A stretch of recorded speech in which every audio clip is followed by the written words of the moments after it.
नमस्कार। आपका अखबार के YouTube चैनल पर आपका स्वागत है। मैं हूं प्रदीप सिंह।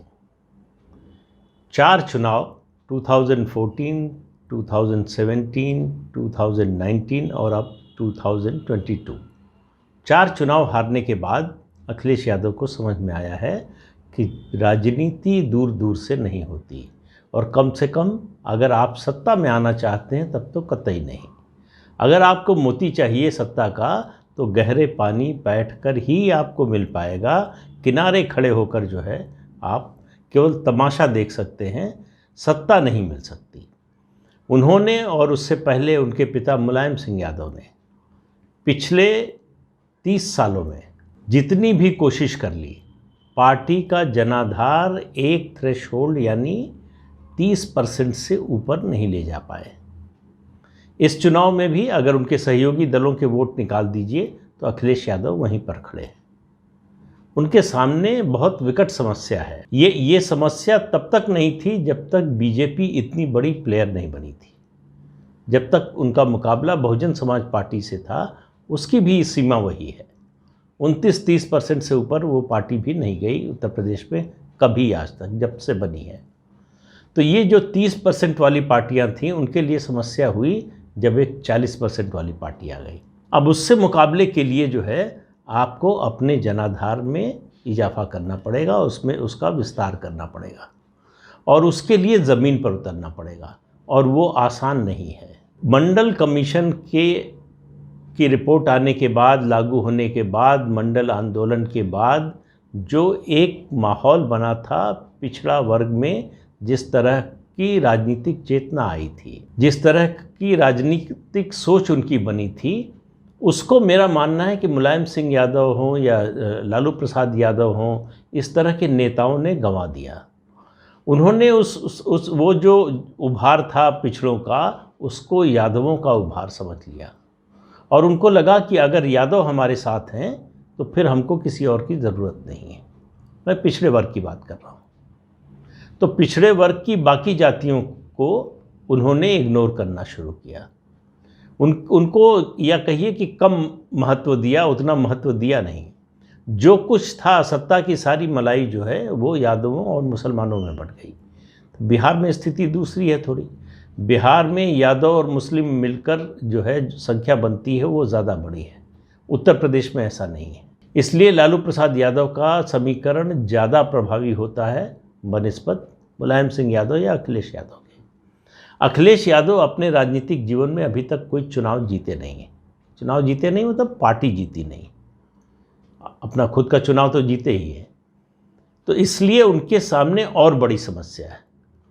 पिछले 5 साल से वो, मैं बार बार कहता रहा कि वो एक ऐसे बच्चे की तरह व्यवहार करते रहे जिसका सबसे प्रिय खिलौना छिन गया हो, और वो उसी तरह से जो है रोते हुए नज़र आए कि ये तो हमने किया था, ये तो हम करना चाहते थे, ये तो हमने शुरू किया था, उसका फीता ये काट रहे हैं। ये सब बोलते रहे। जनता में उससे उनका फ़ायदा होने की बजाय मुझे लगता है नुकसान ज़्यादा हुआ। उनको जो फ़ायदा हुआ है, जो सीटें बढ़ी हैं 2017 की तुलना में, उसमें सब 2 फैक्टर बहुत बड़े हैं। एक, ये इस चुनाव का परसेप्शन और ज़्यादातर जगहों पर बाइपोलर हो जाना। तो जो भाजपा विरोधी ताकतें थी, जो भाजपा विरोधी कहें वोट थे, वो एक जगह गोलबंद हो गए। और भाजपा विरोधी वोटों में भी दूसरा जो फैक्टर बना, वो सबसे बड़ा फैक्टर था वो मुस्लिम वोटों का। अगर आप 2019 के लोकसभा चुनाव के नतीजे देखिए और उनको आप देखिए असेंबली सीट वाइज, तो आपको लगभग यही नतीजा मिलेगा कि जब मुस्लिम वोट एक तरफा एक तरफ गया तो बीजेपी का नुकसान हुआ। इस चुनाव में भी यही हुआ। बीएसपी के नहीं लड़ने से पहले से लेकर 5वें 6ठे फेज तक लगभग जो है बीएसपी के कमज़ोर होने का सीधा फ़ायदा समाजवादी पार्टी को मिला। और क्यों मिला?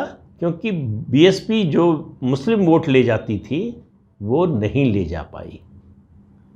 इसलिए पूरा मुस्लिम वोट इस बार समाजवादी पार्टी को गया और उसका फ़ायदा समाजवादी पार्टी की सीटों में आपको दिखाई देगा। ख़ासतौर से सबसे ज़्यादा जो है फ़ायदा उसको 3rd फेज़ में हुआ, जहां मुस्लिम आबादी का घनत्व ज़्यादा था। सातवें फेज में जो है बसपा ने बीजेपी को नुकसान पहुंचाया। बसपा के सातवें फेज में थोड़ा मजबूती से लड़ जाने के कारण जो दलित वोट, खासतौर से जाटो वोट बीजेपी की तरफ आ रहा था, वो फिर बसपा के साथ चला गया। उसका नुकसान बीजेपी को उठाना पड़ा। तो बसपा जो है वो इस चुनाव में दोधारी तलवार बन गई। कहीं वो सपा के काम आई और कहीं जो है वो भाजपा के काम आई, कहीं दोनों का नुकसान किया। तो बसपा के हाशिए पर चले जाने के बाद मुझे लगता है कि पहला चुनाव होगा 2024 का।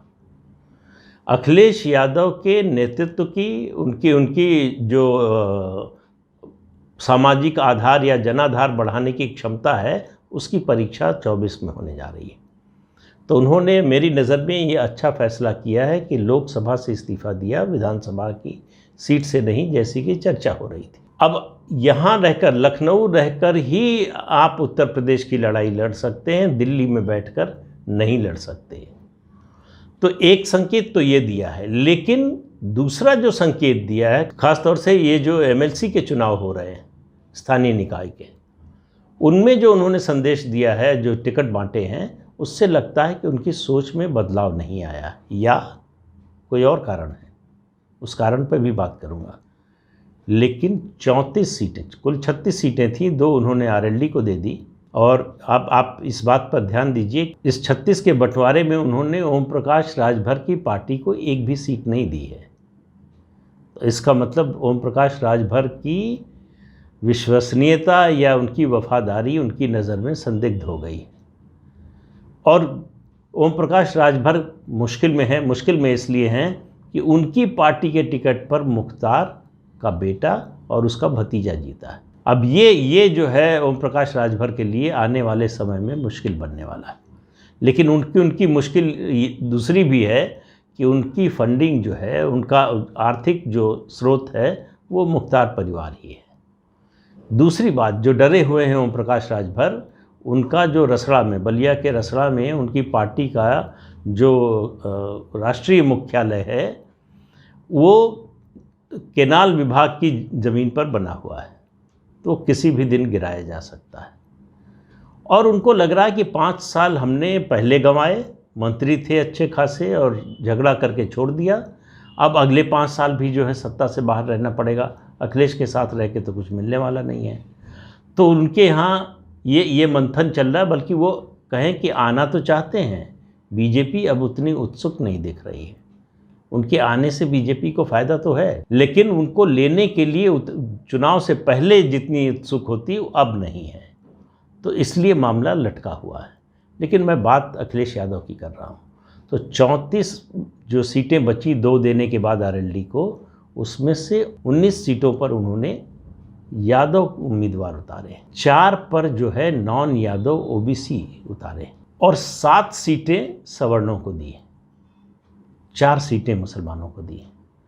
अब इस गणित के माध्यम से समाजवादी पार्टी की रणनीति को समझिए आप, राजनीतिक रणनीति को, तब आपको समझ में आएगा कि वो किस ओर जा रहे हैं आज भी। मतलब ये है कि यादवों के अलावा किसी पर भरोसा नहीं है। मुसलमानों के बारे में धारणा ये बन गई है, इस चुनाव में भी दिखाई दे रही थी, कैंपेन के दौरान भी, कि इनके पास अब कोई ऑप्शन नहीं है। जब तक बसपा मैदान में थी तब तक समाजवादी पार्टी को ये डर था कि मुस्लिम वोट बढ़ सकते। अब मुस्लिम वोट बांटने वाला उत्तर प्रदेश की राजनीति में कोई है नहीं, इसलिए सपा निश्चिंत है। उसे मालूम है कि कुछ भी हो जाए मुसलमान भाजपा के साथ नहीं जाएगा, तो उसकी मजबूरी है समाजवादी पार्टी को वोट करना। तो इसलिए उस पर ज़्यादा अपना ध्यान और जो है समय खर्च करने की ज़रूरत नहीं है। वो मजबूर होकर जो है समाजवादी पार्टी के साथ आएगा ही। ये 34 में से सिर्फ 4 सीटें देने का यही मतलब है, जबकि ये जो सीटें जीते हैं विधानसभा में, उसमें बहुत बड़ा, बल्कि मैं तो कहता हूँ सबसे बड़ा योगदान मुस्लिम वोटों का है। अगर मुस्लिम वोट 10 से 15% भी कम हो गए होते तो अखिलेश यादव लगभग वहीं खड़े होते जहां 2017 में थे। तो ये जो सोच होती है ना, ये तात्कालिक लाभ तो दिला सकती है, लेकिन जिस दिन कोई पार्टी खड़ी हो गई जिसके बारे में मुसलमानों को लगा कि ये भी बीजेपी से लड़ सकती है या कुछ इलाकों में ही लड़ सकती है, उस दिन अखिलेश यादव के लिए मुश्किल हो जाएगी। अब आप देखिए कि अति पिछड़ों को सिर्फ 4 सीटें देना, ये बताता है कि उनकी मानसिकता में बदलाव नहीं आया है। समाजवादी पार्टी के लिए पिछड़ों का मतलब यादव है, क्योंकि अति पिछड़ों से ज़्यादा सीटें आप सवर्णों को दे रहे हैं जिनके वोट आपको मिलते नहीं हैं। तो आप मैसेज किसको क्या देना है? अगर समाजवादी पार्टी का जनाधार बढ़ना है तो उसके लिए ज़रूरी है कि वो अति पिछड़ी जातियों के वोटों को बीजेपी से छीने, उनसे अपनी तरफ ले आए। कम से कम इस टिकट बंटवारे में उसका कोई संकेत मिलता नहीं। लेकिन मैं दूसरी बात कह रहा हूँ, ये जो 34 में 19 सीटें यादवों को दी गई हैं, यादव उम्मीदवारों को उतारा गया है, उसका मतलब है कि अखिलेश यादव यादवों से डरे हुए। मैंने अभी जो पहले बात कही कि उनकी सोच नहीं बदली है, वो एक बात है, लेकिन उस पर भी भारी है ये कि उनको डर लग रहा है यादवों से। उनके पास जो कोर वोट है यादव मुस्लिम, उसमें मुसलमान के सामने तो कोई विकल्प नहीं है। लेकिन अखिलेश यादव पूरे भरोसे के साथ ये नहीं कह सकते कि यादवों के सामने कोई विकल्प नहीं है। और मैं आपसे आज ये कह रहा हूँ, आप इसको देखते रहिए। यादवों का एक अच्छा खासा वर्ग 2024 में भारतीय जनता पार्टी के लिए और ख़ास तौर से नरेंद्र मोदी के लिए वोट करेगा। उस समाज में ये चर्निंग निश्चित रूप से है कि हमको जो है इस व्यवस्था से, यानी समाजवादी पार्टी की व्यवस्था से, और मैं जब बात कर रहा हूँ यादवों की और इस समाज की, तो उस वर्ग की नहीं कर रहा हूँ, यादवों के जो दबंग है, जिसने सत्ता का सबसे ज़्यादा लाभ उठाया, जिसको सत्ता की मलाई मिली सारी। मैं पढ़े लिखे और अपेक्षाकृत गरीब यादवों की बात कर रहा हूँ। उनके मन में जो है एक सोच निश्चित रूप से है कि ये जो कुछ हो रहा है वो ठीक नहीं है, और बीजेपी को वो अपने दुश्मन के तौर पर नहीं देखते, अपने विरोधी के तौर पर नहीं देखते। बीजेपी की सरकार राज्य में भी देख ली 5 साल, 8 साल से केंद्र में देख रहे हैं। और मुझे ये कहते हुए ये याद आता है 2014 का 2014 का लोकसभा चुनाव, जब मुलायम सिंह यादव ने अमित शाह से ये कहा था कि हमारा पढ़ा लिखा यादव भी मोदी के नाम पर वोट करेगा बीजेपी को। वो जो ट्रेंड है, वो जो सोच है यादव समाज में, वो इस चुनाव के बाद और मजबूत होगी। ये जो 34 में से 19 टिकट यादवों को दिए गए हैं, उसके पीछे ये डर है। अखिलेश यादव को अब उस तरह का भरोसा नहीं है यादवों पर जैसा इस चुनाव से पहले तक था, क्योंकि उनका ये यादव समाज को भी दिख रहा है कि बाकी जो है उनका जनाधार बढ़ नहीं रहा है। बीजेपी तो 40% के ऊपर चली गई है, उसने बार और ऊंचा कर दिया है। अब तो वो जो 40% तक पहुंचने की बात थी, वहाँ पहुंचने से भी काम नहीं चलेगा, उसके भी ऊपर जाना पड़ेगा। तो कौन सा समाज जुड़ेगा?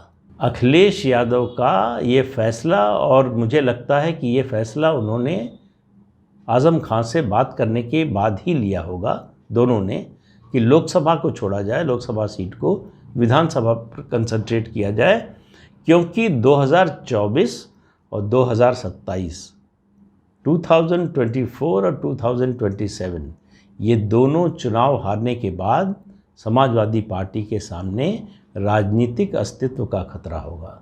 जब राजनीतिक अस्तित्व की बात कर रहा हूँ तो मतलब मुख्य लड़ाई से बाहर हो जाने का। बीजेपी की स्थिति जो है वो कमोबेश जिस तरह की गुजरात में है, उत्तर प्रदेश में वैसा हो जाने के पूरे आसार दिखाई दे रहे हैं। अखिलेश यादव के लिए चिंता की बात यह है, इसीलिए यादव वोटों पर ज़्यादा भरोसा दिखा रहे हैं, और इसलिए भी कि वो उस गलती को नहीं दोहराना चाहते या नहीं करना चाहते जो मायावती ने की, कि अपने दलित वोटों को उन्होंने एक तरह से इग्नोर किया और उसकी कीमत आज चुका रही है। अखिलेश यादव अगर यादव वोटों को इग्नोर करेंगे तो मायावती से ज़्यादा बड़ी कीमत चुकानी पड़ेगी। तो इस अंक में इतना ही, अगले अंक में फिर मिलेंगे किसी नए मुद्दे के साथ। आपसे अनुरोध है कि ये चैनल देखिए, शेयर कीजिए, लाइक कीजिए और सब्सक्राइब ज़रूर कीजिए। नमस्कार।